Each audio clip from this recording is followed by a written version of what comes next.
Imagine building a slick consumer app, spending years and millions of pounds on it, and then switching it off on purpose. That is precisely the trade a growing number of decentralized finance teams have made, and it is turning out to be one of the smartest decisions in the industry. Today, Monday the 3rd of August 2026, the money in crypto is not in the app you tap. It is in the pipes underneath it. The clearest proof came when Stripe bought the stablecoin infrastructure firm Bridge in a deal valued at roughly $1.1 billion, which closed in February 2025. Bridge had no famous consumer app. What it had were application programming interfaces. That is what a payments giant paid $1 billion for. Across the sector, the same pattern keeps repeating. Teams quietly retire their user-facing product, keep the settlement engine, and start selling it to companies whose logos are already on your phone. The timing is not accidental. Just yesterday, on Sunday the 2nd of August 2026, CoinDesk reported that a serious fragmentation war is brewing in stablecoins, with large technology firms pushing their own competing tokens and at least one startup positioning itself specifically to profit from the resulting mess. That is the whole thesis in a single sentence. When every big platform wants its own branded digital dollar, somebody has to move value between them, reconcile the balances, handle the compliance, and make it actually settle. Nobody wants a dozen apps for a dozen tokens. What the market wants is one invisible layer that makes the fragmentation disappear. A former consumer DeFi platform is unusually well suited to that job, because it already built the swap routing, the liquidity logic, and the risk engines. The front end was always the cheapest part to build. The settlement machinery underneath was the difficult, defensible bit. So why abandon the consumer side at all? Because the math stopped working. Consumer DeFi apps face punishing customer acquisition costs, fickle users who chase whichever incentive is largest this week, and almost no switching costs. Even Uniswap, the most used decentralized exchange in the world, only began charging a fee on its own web interface in October 2023, starting at 0.15%, precisely because monetizing a front end is brutally hard when the underlying protocol is free and forkable. Anyone can clone your interface in a weekend. Nobody can clone your banking partners, your licenses, your liquidity relationships, or your years of audited settlement code. Meanwhile, a single enterprise client can be worth more than 100,000 retail users, pays predictably every month, and does not vanish when the rewards dry up. The pivot is not romantic. It is a rational response to the fact that infrastructure revenue compounds and consumer attention does not. Regulation did the rest of the work.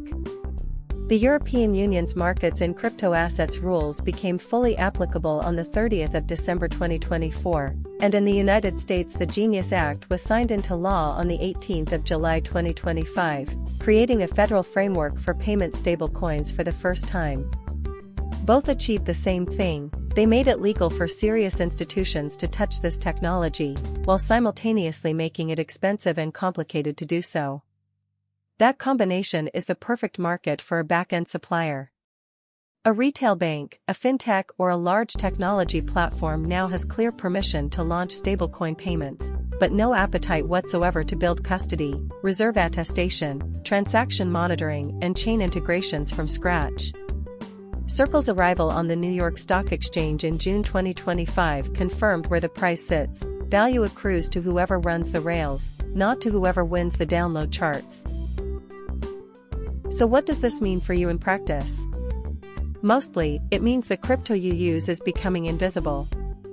If you have moved money through a payments app recently and it landed in seconds on a Sunday afternoon, there is a reasonable chance a blockchain settled it and nobody bothered telling you. That is the entire point. The user gets speed and lower fees, the DeFi platform earns a margin per transaction, and the technology giant keeps its own branding on the screen. For people sending money home, the effect is concrete. World Bank tracking has long put the global average cost of a cross-border remittance at around 6%, and stablecoin rails routinely undercut that by a wide margin. For small businesses, it means dollar-denominated accounts without a correspondent bank. The trade-off is honest though: you gain convenience and you lose the self-custody that made DeFi interesting in the first place. There is a serious catch, and it deserves saying plainly. When a DeFi platform becomes a backend supplier, it usually stops being decentralized in any meaningful sense. Permission deployments, whitelist addresses, freeze functions, and identity checks at the edges are standard requirements in an enterprise contract. Tether has frozen hundreds of millions of dollars of USDT at the request of law enforcement over the years, which tells you exactly how much control issuers retain when they want it. So the honest description of this trend is not decentralized finance winning. It is blockchain settlement winning while decentralization is quietly traded away for distribution. There is concentration risk as well.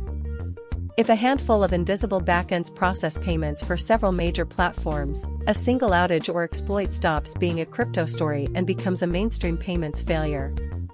That is a systemic question regulators in London and Brussels are already asking out loud. So where does it head from here? In the near term, expect the fragmentation CoinDesk flagged this weekend to get worse before it gets better, because every large platform now has a commercial reason to issue its own token and no reason at all to make it work smoothly with rivals. That is bullish for the middlemen. Watch for 3 specific signals over the coming months. First, more acquisitions of unglamorous infrastructure firms by payment companies, following the Stripe and Bridge template. Second, more DeFi protocols announcing enterprise or white-label products while their consumer apps slide into maintenance mode. Third, more banks quietly naming a technology partner instead of building in-house. Expect margin compression too.